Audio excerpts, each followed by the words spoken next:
So in this series of lectures, we're going to talk about South and Southeast Asia from about 1200 to 1980. Now, as you might know, your textbook, the Art Through the Ages, or whatever it's called, Art Through the Ages, it is broken up into two volumes. And the first volume is for the 103 class, if you took that, and then the second volume is for our class. Now, the way that they separate this chapter, at least this section, they begin it at 1200. And the reason they do that is because this does kind of mark a transition or a big change in India, particularly, or in South and Southeast Asia during this time, starting around 1200. But first we kind of have to rewind it a little bit. Hopefully you watched that video on an introduction of Islam to Islamic India. So if you haven't, go back and check that out. Arab armies brought Islam to South Asia in 712 CE. So this is where we're rewinding it a little bit. They first arrived in modern-day Pakistan. Muslims established trading settlements there, but they didn't expand into the rest of South Asia. They didn't expand until 1192, which is basically when we start this chapter with the 1200s. And it began with the Battle of Tehran, which is in modern-day Afghanistan. In this battle, Muhammad of Ghor, who died in 1206, defeated the armies of several independent states that had band together against him. Then he and other Islamic rulers pushed further into South Asia. So that's why we kind of have this 1200 year as this mark of change or transition between kind of ancient India or ancient South and Southeast Asia and more modern or more contemporary Southeast Asia. In 1206, one of Muhammad of Ghor's generals established the Sultanate of Delhi. He became the Sultan, and then he passed the position on to his heir. And his heir actually ends up being a former slave and his son-in-law. Delhi becomes a great Islamic capital and a center for the arts. Art and architecture there demonstrate a combination of Central Asia and Persian artistic techniques or traditions with the styles and concepts of India. So it's kind of this combination style and subject matter, narratives, and things like that. By the 16th century, South Asia was experiencing a time of turbulence. A group of Turco-Mongol Sunnis, who we call the Mughals, led by a Muslim prince named Babur, defeated the Sultan of northern India, and Babur declares himself the ruler of India. He establishes the Mughal Empire, which lasts from about 1226 to 1857 at Delhi. The Mughals ruled for a bit, but when Babur died, his successor gets kicked out of India by one of the sultans, and he's exiled to Iran until 1555.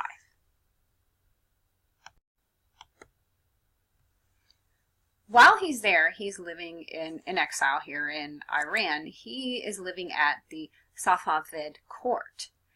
There he's introduced to Persian illustrated books. When he returns to Delhi in 1555, he actually brings back these two Safavid masters of painting and manuscripts, and they train the Mughal artists. This is the beginning of the Indo-Islamic style of manuscript illumination that flourished during the reign of his son, Akbar. Akbar rules from about 1556 to 1605. When Akbar was a young boy in exile with his father, he actually studies Persian art and culture, and so he brings that back with him to India. Once he takes power in India, he establishes a school of painting run by Persian masters who taught Islamic and Hindu students techniques of Persian figure painting on paper. Akbar loved narrative paintings, so figural training was really important at this court, and this was one of his artistic goals.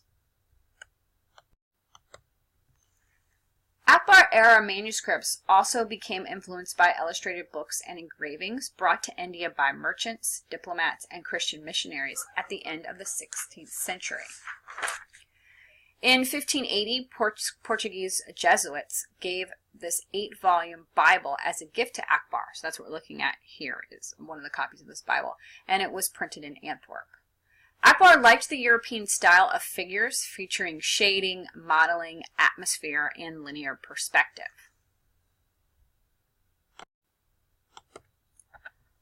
Mughal artists used these characteristics on a limited scale, but these elements coincided with their interest in portraiture, nature, and contemporary events.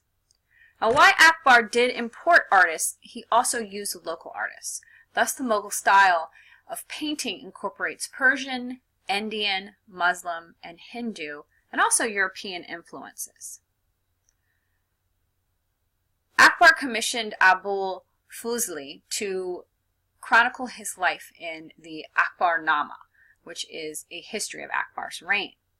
His workshop of artists worked on the illustrations for this.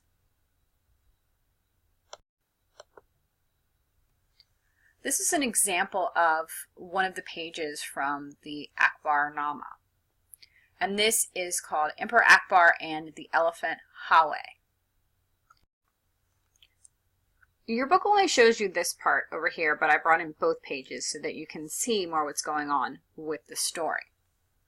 The subject is an episode from Akbar's life, and it takes place when he was about 19. He decided to participate in an elephant hunt, as we all do. Crazy things when we're 19. So he mounts one of the wild elephants, whose name is Hawe, and he uses it to fight another elephant. This is the moment when Akbar's element, so we're talking about this side over here. This is the, so here is Akbar right here, and here he is on Hawe, and here's that other elephant that he's fighting. So this is the moment when Akbar's elephant is winning, and the other elephant is running away. The elephants tear through a boat of bridges. So it's, well, let's say that backwards, but it's like a bridge made of boats. You can see this bridge made of boats, and they're basically tearing it up. And it's in front of a fort.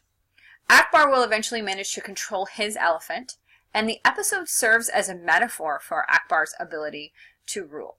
His ability to take charge of this unruly state, just like he took charge of these wild elephants. The artist chooses a moment of excitement and danger. So he hasn't yet gained control over both of these elephants. And you can see all the chaos that this fight is causing. So the artist chooses this moment to add to the excitement and danger of the scene. You can see as the elephant and he charged through, people are jumping out of his way. People have fallen into the river. So there's lots going on here. The artist uses the frame to contain these compositions, and it makes it look like that we're kind of looking into the window. This is actually a common European manuscript technique too. But also, if you look closely, like right here, you can see that the elephant cannot be contained. So he's this wild elephant. He's kind of busting out of the frame. You can see that his tusk and his front leg and his trunk are invading the viewer's space as it barrels over the bridge. On the other page of the composition on this side, people react to the event. Some people appear to be praying, as you would if two elephants were headed your way. Some are in distress. Others are trying to help. Some make gestures of lightly pressing a finger to the lip, which is actually a standard Persian gesture. The vertical format reflects Persian manuscript preferences, as does the intricate patterns of nature, seen in the movement of the waves, particularly. The vibrant colors are inspired by the Indian tradition of saturated primary colors. The picture plane is larger than the Persian style, and the emphasis on the human form shows more Indian inspiration rather than Persian, but also shows Akbar's artistic preferences. Remember, he's big into figural depictions. The indication of depth and distance depicted by the boats and the buildings decreasing in size as they recede into the distance shows a European influence of perspective. Individual figures are kind of semi-westernized portraits that are shown gesturing and interacting instead of just standing at attention. Overall, the composition is pretty exciting, made more so by these elements of art and narrative and vibrant colors. And here's a close-up where you can see that elephant bursting through the frame right here. and this poor guy.